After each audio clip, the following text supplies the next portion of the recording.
Welcome. We're pleased that you're interested in hearing more about the Community Research Partners Community of Practice that the R3EDI Hub is sponsoring.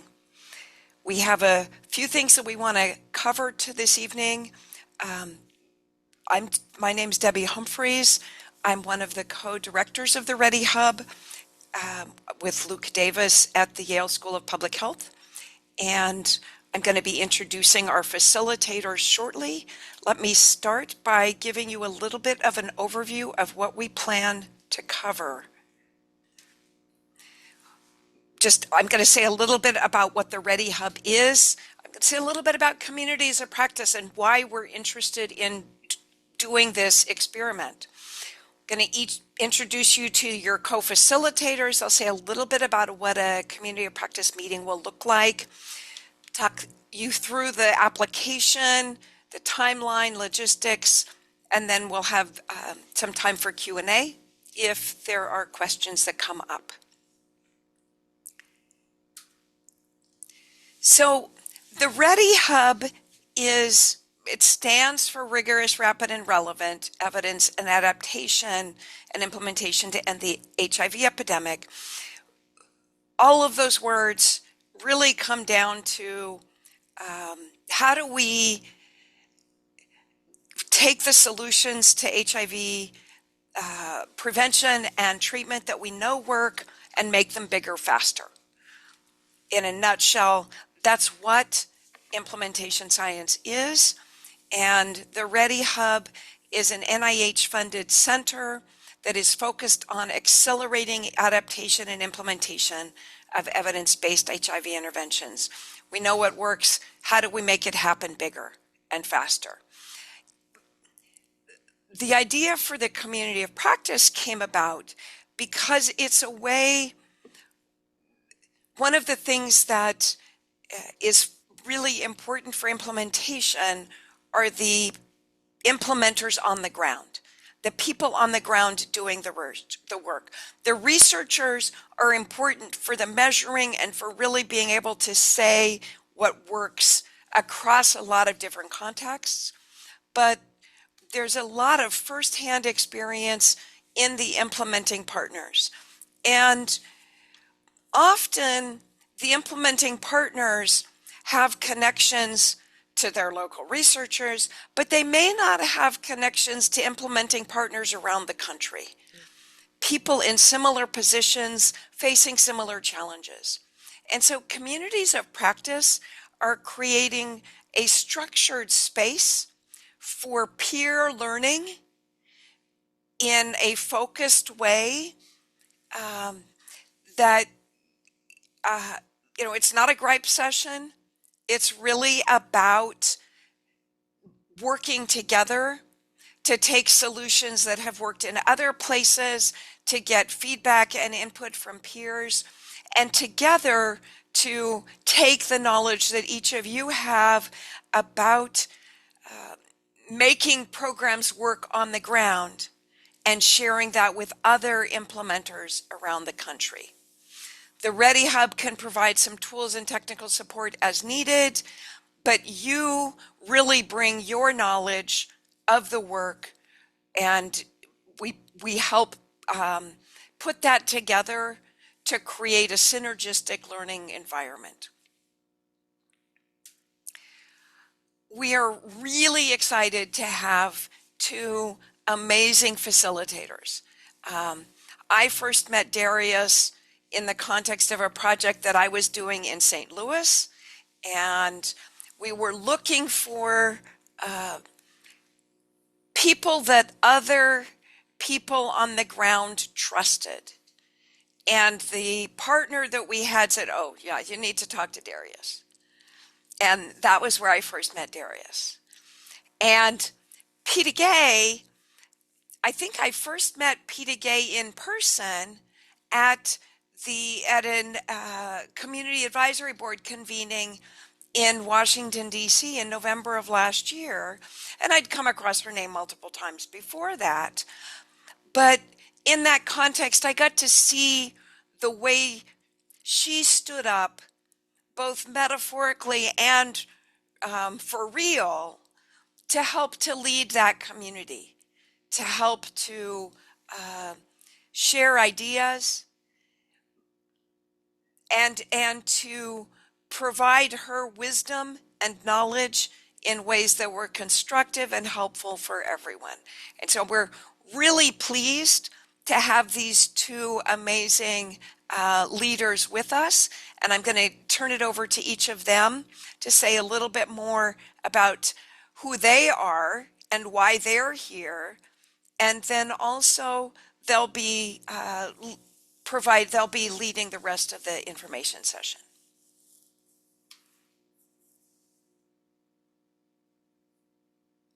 Awesome, awesome. Yes. Wow. I mean, I don't know how to say thank you enough for that, Debbie. That was a really warm and welcoming introduction. So thank you for that.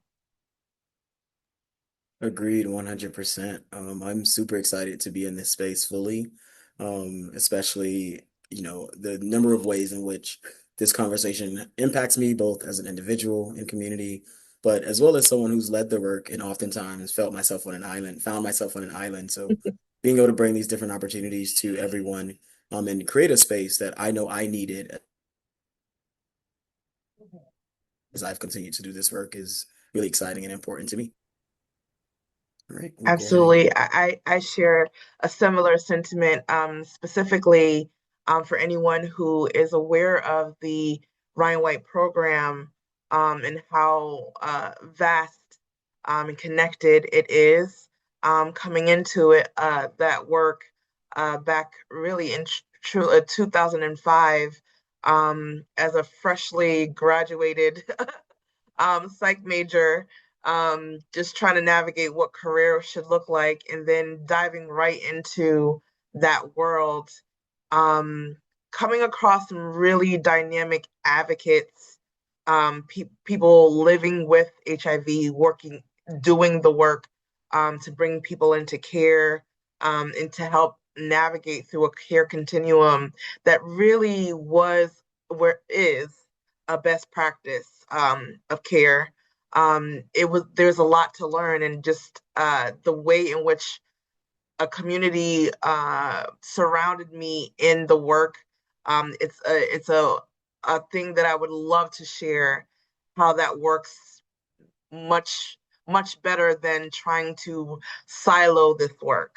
So I'm so happy that the Yale Ready Hub has intentionally created a space for these kind of community building in the midst of just the public health spaces that we're navigating right now. So just really excited to get started with this. Sweet. So I think with that, we'll go ahead and talk to you a little bit about what our different spaces will look like, what our time together will look like. And so we'll go ahead and go through the typical community of practice meeting. So you'll get to spend one amazing hour with us each month. Each time that will be virtual, so you won't have to do anything like get in your car and drive. You'll have complete access via the virtual interwebs, and we will ensure that we are cognizant of time. If we find as a group that that 1 hour, maybe there's some social space or breaking bread we need outside of that, we will honor the group's wants and needs to be able to make sure we're growing as a community in the best way possible. In addition to that, we're anticipating the community of practice being about 12 to 15 partners. So all of you who have already started your applications and process of finishing, thank you so much for jumping into that. Out of you who do complete the application, we will be using an audit and being able, or using a rubric and being able to review those applicants who are best fitting some of the additional eligibility criteria that we'll talk about later. Uh, in addition to that, we're in the practice itself will run 9 months. We are seeing this as a sustainable practice over 3 years, but want you to know and understand that this is actually it's 5 years, and want you to know and understand, however, that we're only looking at about 9 months of that calendar year for folks to engage this go round. And then the last thing that's really important is that we're going to be focusing on real challenges from the room. So often people put things in front of us that have nothing to do, maybe with what we're actually dealing with in real time. And so we're going to be inviting the different community partners to actually share the challenges they have going on. So what this space is and what it isn't. I'll go through what this is and then I'll pass it to Peta-Gaye to share what it is not. It's a peer space where lived experience is treated as expertise. So often, I have friends and colleagues who might say to me, "Hey, I don't have that credential, or I haven't finished school yet," and are the most powerful voices in the room, but can sometimes hold themselves back because of this conversation around expertise versus lived experience. We want to create a peer space where folks are using their talents and their gifts in the way in which they're authentically showing up in their own experience as expertise, right? That's not to say leave your degree outside. That's not to say leave that learning or technical skill that you have gained outside. It's to say that in addition to that, we want to look at your holistic self. This is also a place where you'll bring those real implementation challenges and get peer input, as I talked about before. Um, Sometimes we use the word implementation science and don't really fully know what it means. I've landed in that space. I didn't learn about it until later in my career. But this will be an on-ramp to implementation science tools. And Yale has been so beautifully gracious to also offer technical support for the different community partners in this space. If you could not tell by these beautiful smiles yet, we will be having fun. Yeah. We do not believe in putting together a stoic, dry space, so get ready to have a good time. And last but not least, I am a huge supporter of us breaking bread when we meet, and so we will ensure that each of you who are a part of the community of practice receives a meal voucher for those 9 meetings that we'll be holding. And I will go ahead and turn it over to you, Peter Food is always great. Gay.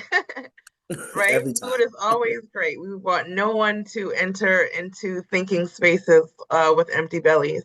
But so I'll go into what this is not, and just jumping into the fact that again, when we're talking in these rooms in these spaces, we don't want anyone to feel like this is just another space, a virtual meeting, another check marked thing to do.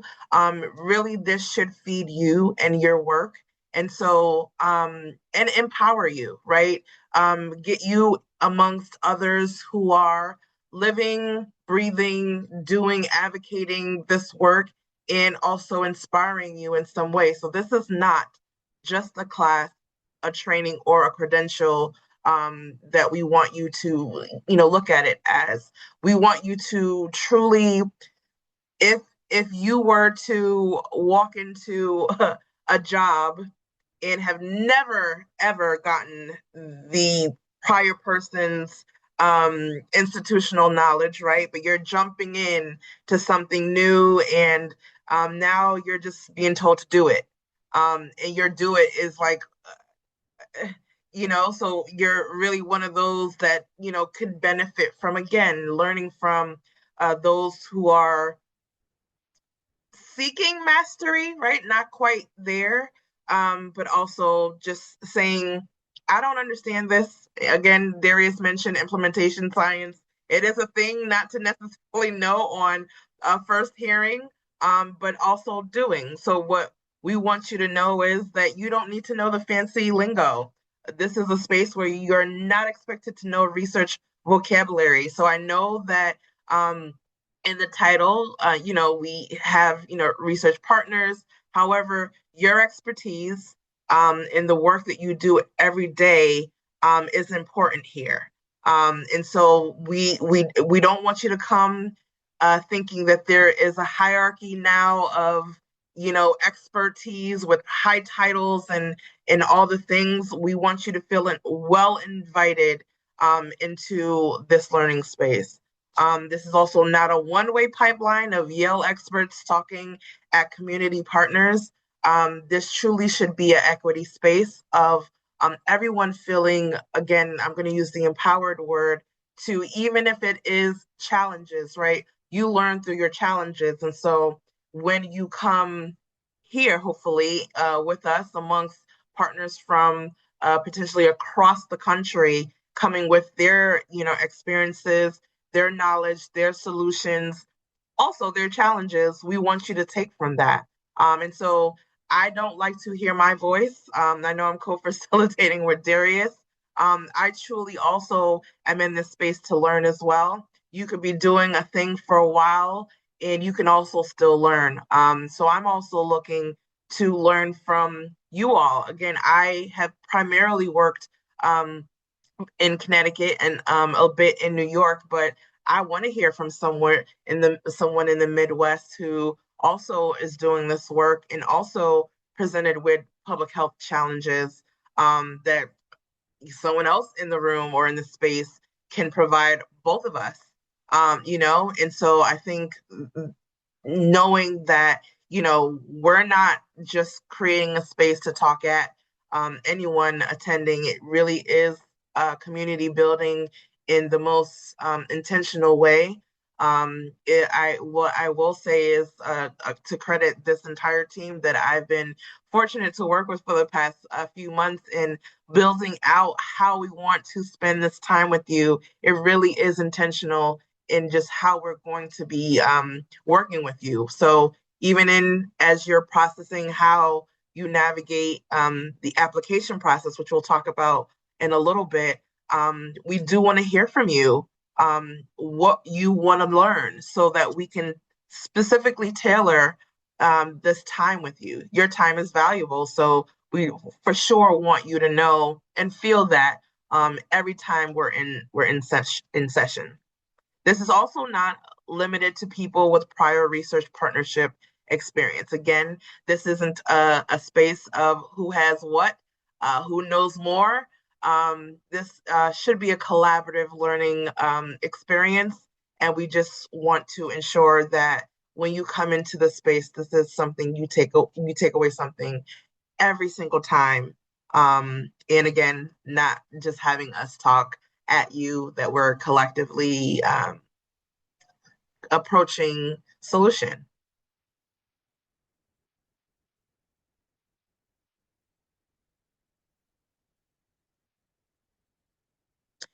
So I'll go into what we're looking for in our applications. Again, we are again, I'm gonna use that intentional word. I wear it on my wrist. It is my word. And so again, when we say that we are for sure looking to tailor, curate a space of compassionate learning, right? That speaks to what you need in your career, in your advocacy, in your whatever it is that's driving you to spend this time with us. So we're focused on 6 things. It is the HIV work and the ending the HIV epidemic context.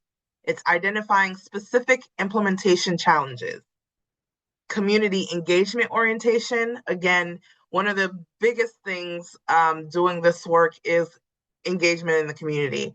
Again, I mentioned the Ryan White work that I have been a part of, and that work does not go forward without community engagement. The planning councils or membership of the planning councils that meet to strategize about service delivery and how to bring people into care, keep people into care. That all is community. And how do we engage those kinds of populations? If you are like me and you work in a Ryan White Part A specifically jurisdiction that have to meet this federal mandate of a planning council. However, I think all jurisdictions should have a planning body that speaks to the work of just everything we're doing in public health. But again, sometimes there is a strange uh, turnover in how you're connecting, and sometimes in the words you use, you could disconnect with folks, and just even talking about what that actually looked like. So we want to go through just even how that works.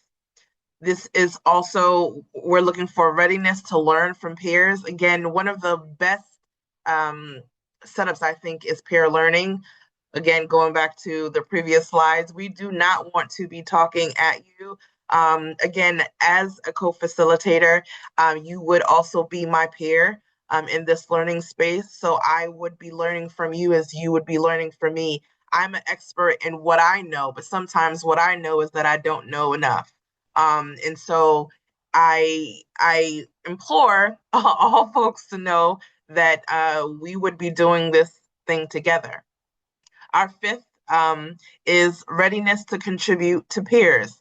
And to be honest, I could, as a coach, and especially in spaces where you're a box in a virtual space and there are probably tons of people looking at you, and you're like still maybe thinking, how do I fit or how am I navigating? Again, as Debbie welcomed us in with this warm welcome, we do hope that you take away a warm welcome and feel your own readiness to contribute in this space. Because again, what you would be investing in is something that I think when you think about like just how people learn in general, we learn best in community. I think, in my personal opinion, sometimes we can think we've figured out something, and then here goes you in a learning space, and someone has other thoughts, other ways of looking at a challenge that you would have never considered. And so I think um, being open, the openness to join would be a really key thing for our applicants. Lastly, a commitment and organizational support. This is also important because yes, you could be investing this time, and you have the best of intentions to roll things out at your agency level. But what we also know is that sometimes what contributes to burnout is a lack of support from organizations. And so we do truly hope that your organizations will also see the buy-in for a community of practice like this, and how it actually can be a great benefit to you as an employee or a partner, and to the organization as a whole. I come from quality improvement background. And so sometimes what we see is that people don't realize how important these kinds of investments are to the quality improvement in care systems that we navigate. And so this would be really, really right there with saying we can work better if we invest this time to learn in this space. So we'll go over what we're not looking for, right? So we said we don't want you to have the fancy vocabulary. So academic language, polished prose, prior research partnership experience, or implementation science vocabulary. You can leave that. You can give us you authentically, and we will navigate with you at that point, right? Because again, Darius and I are going to show up as our authentic selves with you. I am not an expert above anybody else in this space, and that's how I'm going to show up. I'm here to facilitate your conversations, but I'm also going to be learning alongside you. So let's get into an example of a challenge question, right? So in your application, you might put something like, we struggle with retention. That needs a little bit more context, because what exactly does that mean for those of us who are going to, read your application? Stronger response would be, we've been trying to figure out what our 18 to 25-year-old clients drop off after their second appointment. We tried text reminders and it didn't move the needle. I'd want peer input on what works elsewhere. And that's a real thing, because text work for certain groups and it doesn't work for others. So is that a thing that is a challenge for you? It could be that, in the same vein, there could be implementation of the new PrEP shots, but people aren't coming back into getting their 6-month or annual or whatever. We want that meat of your challenge in there. So that is what, when we're looking for, some of the things that you're needing help with, this is where we want to really land. Thank you so much, Peta-Gaye, for helping us to understand the application process. I will now walk everyone through the timeline and making sense of when and how to get all of these things in, but then also when you should anticipate starting and so on and so forth. So the applications are already open. As you all heard us talk about already, we know that you all are submitting or in process, and so please continue to work on those and close them out. It's important for you all to note that we are, as Peta-Gaye said, in support and service of you from the beginning, right? So even before we've created all these application materials, we thought very meticulously of how to make this a process that is a strong starting point for all people, no matter how some of their professional contexts might show up. To that end, you can reach out to us before you submit your application. There is an email address for you to do that. And so if you are finding yourself questioning things or just want a little more clarity beyond this info session, please make sure you reach out to our team before that June 8th application close date. We will be working through the month of June and July to then make those decisions, ensure that we have a strong representation across the country, and that the cohort that ultimately comes together will be able to, as Peta-Gaye said, grow and learn and build together and alongside us as well as the Yale team. Sometimes when you get into these cohorts, maybe the dynamic is off slightly. Maybe there's someone who has other things in mind in terms of they're trying to propel themselves, right? We want to make sure that we're just very clear and open to how we land in that final 12 to 15 folk. And part of that really does start with how you show up fully in your applications.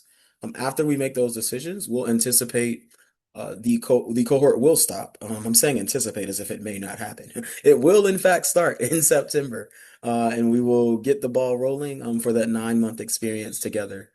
What you'll need, your resume or CV in any format.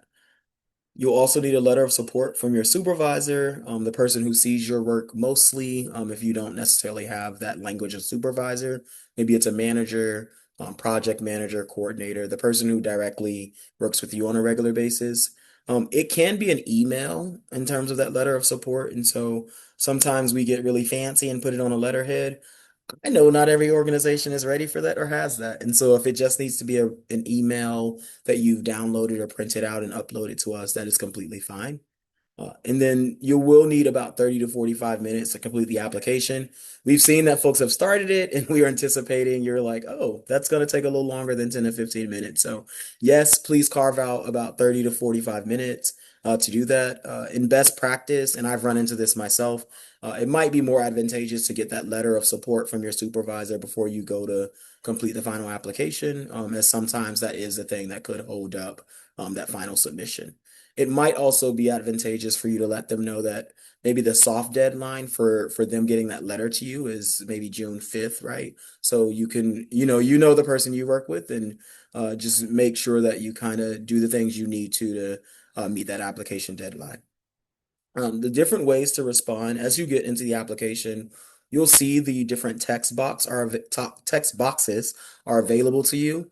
That should look normal for folks who might get online and do an application. What might be new to you is the invitation to submit either audio or video recording. We recognize that typing text may not always showcase who you are fully. If you haven't caught on, we are intentional about trying to bring your holistic self into this space. And so if you are like me and like to talk more than you like to write, maybe you're going to submit an audio recording. If you're someone who wants to ultimately, show that amazing smile you have, or, you just feel much more comfortable on video, feel free to submit a video recording. It's important to note that not every single response has to be text. Not every response has to be audio or video. You can use a number of different medium as you are submitting the application ultimately. I think that is all I have on this. And I think the next screen is the application itself. And it is. Um, so as I've named, we'd rather read your application than have you count yourself out. And so reach out to us. The email address is in the bottom right. If you do have any questions, that could be as simple as I've only had one research experience at a conference. Am I eligible? Yes, because Peta-Gaye told us you don't even have to have all that. But any questions you might have, reach out to us. Our team will get back to you. And then if you haven't started to apply, go ahead and scan that QR code that you see on your screen right now. And if you have already started, make sure you go ahead and finish that application. We're so thankful that you all have attended this info session. We're extremely excited that we know over 20 applicants are already out there so far. And we want to make sure that all of the folk who want to apply can, and that the process for applying is easy. Oftentimes, we miss the mark on showing up fully for community. And I know that this team, as Peter Gay said, is not in the business of not practicing equity and showing up fully for each person who needs us to show up. Thank y'all so much, and I hope you all have a wonderful evening and hope to hear from y'all soon if you have questions. See y'all. Thanks, You Debbie. soon. Thanks.